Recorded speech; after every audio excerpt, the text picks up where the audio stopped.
Hello everyone. तो इस video में हम बात करेंगे सपोर्ट एंड रेजिस्टेंस लेवल की। आपकी अंडरस्टैंडिंग को बेहतर करेंगे। सपोर्ट और रेजिस्टेंस क्या होते हैं, ये दो बहुत ही इंपॉर्टेंट लेवल्स होते हैं जो कि टेक्निकल्स के अंदर जो है काफी वैल्यू रखते हैं, और इसकी बेसिस पे ही सारी की सारी स्ट्रैटेजीज जो है वो फॉर्म की जाती हैं। मींस कि आपको बाय कब करना है, सेल कब करना है, ये आप अपने सपोर्ट और रेजिस्टेंस से जो है वो डिटरमिन करते हैं। अब सबसे पहले बात करते हैं सपोर्ट की, कि सपोर्ट क्या होता है और सपोर्ट को किस तरह से जो है वो आइडेंटिफाई करते हैं। तो मैं यहाँ पे एक पाथ जो है वो डिटरमिन ड्रॉ करता हूँ, और फिर उसके बाद हम एक लाइव चार्ट के ऊपर चलेंगे और बात करेंगे। से फॉर एग्जांपल मार्केट ने एक मूव लिया और मार्केट नीचे आई, दोबारा से मार्केट ऊपर आती है, फिर रुक जाती है, फिर मार्केट यहाँ पे आती है, फिर यहाँ से मार्केट वापस से बाउंस बैक करती है, यहाँ पे आई मार्केट, और मार्केट यहाँ से आके रुक के उसको ब्रेक करके ऊपर चली गई। तो इसका मतलब ये हुआ, लेट मी रीड्रॉ, जल्दी से मैं ये बना लूं। Okay, perfect. तो यहाँ पे हम दोनों चीजों को आइडेंटिफाई कर लेंगे कि सपोर्ट क्या है और रेजिस्टेंस क्या है। तो सबसे पहले जो हम चीज यहाँ पे देखेंगे वो देखेंगे सपोर्ट। सपोर्ट को, सपोर्ट का मतलब क्या होता है, तो यहाँ पे मैं एक जल्दी से लाइन ड्रॉ कर लूं, और इस लाइन को ग्रीन से शो करते हैं कि यहाँ पे आके मार्केट जो है वो बाउंस बैक करती है। तो इस लाइन को इससे ग्रीन से शो करते हैं।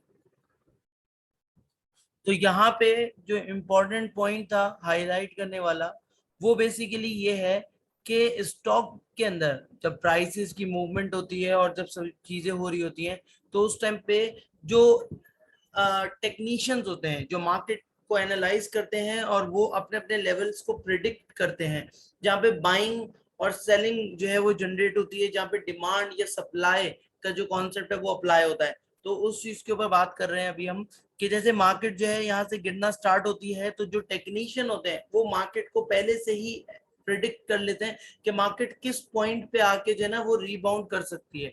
अब लेट सपोज कि मार्केट ने फर्स्ट रीबाउंड जो है वो यहाँ पे किया था, तो मार्केट ने जब यहाँ पे रीबाउंड किया, रीबाउंड का मतलब है कि वापस रिवर्ट हो जाना मार्केट का वापस मूव हो जाना। ये मार्केट गिरती हुई आ रही है, और उसके बाद यहाँ से मार्केट इस पॉइंट से उठ जाती है। ये जो प्राइस का लेवल है वो है 177 का। इसका मतलब ये हुआ जब मार्केट वापस ऊपर गई और वापस अगर मार्केट नीचे आएगी, तो जो प्राइमरी जो लेवल होगा वो ये 177 का होगा, कि मार्केट को इसको होल्ड करना चाहिए। अब यहाँ पे आगे मार्केट अगर होल्ड करती है तो यहाँ पे बाइंग बनती है। मींस के मार्केट ने सपोर्ट ली है, मार्केट अब फर्दर नहीं गिर रही है, बल्कि मार्केट अपने आप को स्टेबलाइज कर रही है एक पर्टिकुलर लेवल के आसपास, और उस लेवल से वापस मार्केट जो है वो अगर गिर रही है तो ऊपर बढ़ना स्टार्ट करेगी। तो उस लेवल को सपोर्ट कहा जाता है, कि यहाँ से मार्केट को सपोर्ट मिल रही है। अगर फॉर एग्जांपल आप कहीं से गिर रहे हैं तो आप किसी चीज को होल्ड करते हैं, और उस चीज को हम कहते हैं कि आपने सपोर्ट ले ली, अपने आप को गिरने से बचा लिया। इसी तरह मार्केट के अंदर जो है वो रेट्स होते हैं, कि मार्केट कुछ रेट्स के ऊपर आके जो है ना वो अपने आप को गिरने से फर्दर बचाती है, और मार्केट के अंदर वहां पे बाइंग आती है, जिसको हम डिमांड कहते हैं, कि लोग वहां पे लोगों का माइंडसेट बन जाता है कि यहाँ पे मार्केट काफी ज्यादा नीचे आ चुकी है, अब यहाँ पे मार्केट को ज्यादा और गिरना नहीं चाहिए। तो लोग बाय करना स्टार्ट करते हैं, जब लोग बाय करना स्टार्ट करते हैं तो मार्केट ऑटोमेटिकली जो है वो इंक्रीज होना स्टार्ट हो जाती है। तो ये वो दो पॉइंट्स हैं जिसके अंदर मार्केट जो है वो सपोर्ट लेती हुई नजर आ रही है। फिर अगेन जब मार्केट जो है वापस नीचे की तरफ आएगी, तो फिर दोबारा से प्राइमरी जो सपोर्ट लेवल होगा वो यही होगा, मार्केट यहाँ पे रुक रही। इन केस अगर मार्केट इस लेवल को होल्ड नहीं करती और मार्केट 177 से नीचे गिर जाती है, तो इसका मतलब ये होता है कि मार्केट ने अपनी सपोर्ट को ब्रेक कर दिया, जिसको कहा जाता है ब्रेकआउट। कि मार्केट जो है वो अपने सपोर्ट को तोड़ के नीचे जा रही है, इसको ब्रेकआउट भी कहते हैं और ब्रेक थ्रू भी कहते हैं। कि मार्केट जो है अपनी सपोर्ट को तोड़ के नीचे की तरफ जा रही है। सिमिलरली यहाँ पे एक और लाइन ड्रॉ करते हैं, हॉरिजॉन्टल लाइन, और यहाँ पे ये कॉन्सेप्ट को बिल्ड करते हैं कि रेजिस्टेंस क्या होती है। रेजिस्टेंस का मतलब टेक्निकल लैंग्वेज के अंदर ये है कि अगर मार्केट कंटिन्यूसली ऊपर जा रही है, मार्केट अपवर्ड मूव ले रही है, तो एक पॉइंट आता है जहां पे जाके मार्केट रुक जाती है, मार्केट वहां से ऊपर नहीं जाती। लोगों का ये मानना होता है कि अब यहाँ पे आके मार्केट बहुत ज्यादा बढ़ चुकी है, तो अब यहाँ से मार्केट के अंदर जो है ना प्रॉफिट टेकिंग आना स्टार्ट होगी। प्रॉफिट टेकिंग एक कॉन्सेप्ट है कि प्राइस से फॉर एग्जाम्पल कि आपने जो है एक स्टॉक जो है वो 10 रुपए के ऊपर बाय किया, और ये स्टॉक आ गया है 12 रुपए के ऊपर। तो अगर ये 12 रुपए के ऊपर स्टॉक आ गया तो इसका मतलब 2 रुपए का आपने प्रॉफिट कमाया, तो आपने 12 रुपए के ऊपर स्टॉक को सेल कर दिया। जब आप सेल करेंगे इस लेवल को कहा जाएगा कि ये प्रॉफिट टेकिंग एरिया है, जहाँ पे सप्लाई आ रही है कि लोग बेच रहे हैं, लोग अपने प्रॉफिट को बुक कर रहे हैं। तो यहाँ पे टेक्निकल ग्राउंड्स के अंदर हम अगर देखें तो इन पॉइंट्स के ऊपर मार्केट जो है वो बार बार लोग आके सेल कर रहे हैं, तो मार्केट यहाँ से ऊपर नहीं जा पा रही। तो इसलिए कि मार्केट अगर कंटिन्यूस अप ट्रेंड के अंदर है और एक पॉइंट पे आके मार्केट रुक रही है बार बार, उसको कहा जाता है कि मार्केट रेजिस्ट कर रही है, मार्केट उस पर्टिकुलर एरिया से, उस पर्टिकुलर लेवल से ऊपर नहीं जा पा रही। तो अगर 12 रुपए का लेवल है तो 12 रुपए के ऊपर जैसे ही स्टॉक 12 रुपए को टच करता है, वैसे ही वहां पे सेलर्स आ जाते हैं और वो अपनी अपनी पोजीशंस को लिक्विडेट करना स्टार्ट करते हैं। तो वापस स्टॉक नीचे जाना स्टार्ट हो जाता है, क्योंकि सप्लाई साइड बढ़ जाती है और बायर वहां पे नहीं होता या डिमांड वहां पे नहीं होती। उस लेवल को रेजिस्टेंस कहा जाता है।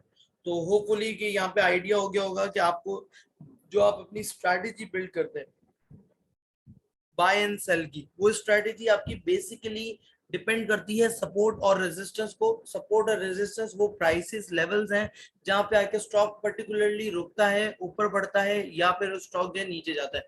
इसको रियल चार्ट के ऊपर टेस्ट करते हैं कि क्या वाकई इस तरह से मार्केट जो है वो बिहेव करती हुई नजर आती है। तो हमारे पास जैसे कि पीएसओ का चार्ट ओपन है, तो पीएसओ को चार्ट को लेकर आते हैं कैंडल स्टिक चार्ट को। तो यहाँ पे आप देख सकते हैं, मैं यहाँ पे इसको जूम आउट कर दूं। परफेक्ट। तो यहाँ से हम एक लाइन ड्रॉ करते हैं, ये देखिए आप,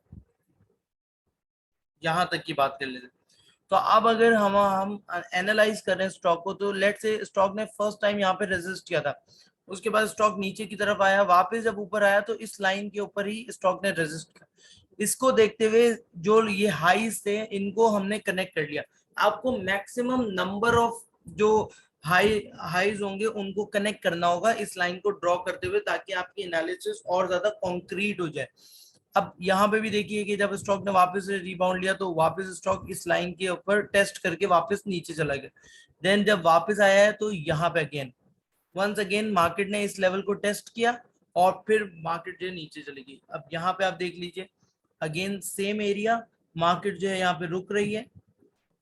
आते हैं जरा आगे और इसको लाइन को फर्दर ड्रॉ कर लेते हैं। अब आप ये देख लीजिए कि जब मार्केट यहाँ पे रुक रही थी, यहाँ पे मार्केट ने ब्रेकआउट दिया, ब्रेकआउट देने के बाद मार्केट ऊपर गई, वापस नीचे दबाई, तो अब ये लाइन जो कि पहले मार्केट के लिए रेजिस्टेंस थी, अब ये सपोर्ट बन गई।